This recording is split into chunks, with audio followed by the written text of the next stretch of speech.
தண்ணிக்குள்ள இருக்கிற தவளைன்னு சொன்னீங்க தான் ஒரு ஞாபகம் வந்துச்சு.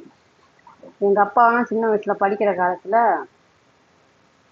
ஸ்கூல்ல வச்சு அவங்கலாம் என்ன சொல்லுவாங்க, மாஸ்டர், வாத்தியார் மாஸ்டர் அப்படித்தான் சொல்லுவாங்க. மாஸ்டர் படிச்சு கொடுக்குறாராம். அப்போ ஒருத்தவங்கள்ட்ட கேட்குறாங்கன்னா, தவளைக்கு எடுத்து கூட்ட சொல்லி. அவர் சொன்னாராம், தவக்கண்ணா லவக்கண்ணா லையண்ணா அப்படின்னாராம். அந்த காலத்துல உள்ளவங்க தவக்கலன்னு சொல்லுவாங்க, தவளைன்னு சொல்றது இல்லையே. இப்பயுமே நிறைய பேர் தவக்கலன்னு தான் சொல்லுவாங்க, தவளைன்னு சொல்ல மாட்டாங்க. எழுதும் போது தான் தவளை, பேசும்போது தவக்கலை இருக்குன்னு சொல்லுவாங்க. நம்ம ஊர் பக்கம்லாம் நிறைய தவக்கலன்னு தான் சொல்லுவாங்க. அப்போ அந்த பொடியங்கிட்ட கேட்டப்ப தவக்கண்ணா லவக்கண்ணா லையண்ணான்னு சொன்னாராம். தவக்கலை அடிச்சும் கேட்குறாராம். தானா வானா லையண்ணா தவளை, தவக்கண்ணா லவக்கண்ணா லையண்ணான்னு சொல்றாராம் அவரு.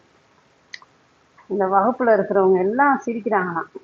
வகுப்பறைனா இப்போ மைக்கல்ல, அப்போ வந்து தரையில பாய விரிச்சு சாக்கு படங்க விரிச்சு உட்காந்து படிப்பாங்களாம், ஸ்லைட கையில் வச்சுக்கிட்டு. சரி எழுதலான்னு சொன்னா அதையும் கரெக்டா எழுதிட்டாங்களாம், தவக்கண்ணா லவக்கண்ணா லையண்ணான்னு. தவக்கண்ணா போட்டு லவக்கண்ணா போட்டு லையண்ணான்னு எழுதி சிக்கெல்லாம் தவளைன்னு.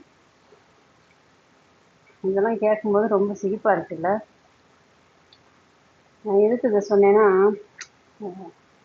பழைய மெமரிகள் ஞாபகம் வந்துச்சு. எனக்கு ஒரு விஷயம் சொல்லணும்னு தோணுச்சு.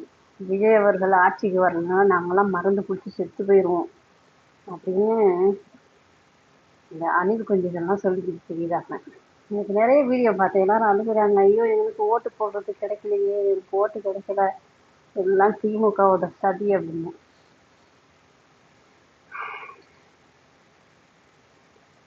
நாளைக்கு ஒரு சின்ன பிரச்சனை வந்தாலும், அவங்கவுங்க வீட்டுகளில் பிரச்சனை வந்தாலும், இதெல்லாம் திமுகவோட சதி அப்படின்னு சொல்லக்கூடியவங்க தான் இந்த அணில் குஞ்சுகள். சிரிப்பு வருது எனக்கு. அணில் குஞ்சுகள்னு பேர் வச்சிருக்கீங்க. ஸ்ரீலங்காவில் ஓட்டு போடுறதுக்கு ₹1 கூட யாரும் காசு கொடுக்க மாட்டாங்க. எனக்கு தெரிஞ்சு யாரும் ஓட்டு வாங்கி காசை வாங்கிட்டு ஓட்டு போடவும் இல்லை, காசு கொடுத்து ஓட்டு கேட்கவும் இல்லை.